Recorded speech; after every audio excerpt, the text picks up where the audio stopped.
والإكرام فبأي آلاء ربكما تكذبان يسأله من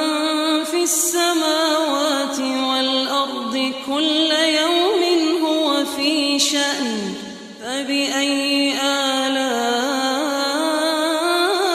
ربكما تكذبان سنفرغ لكم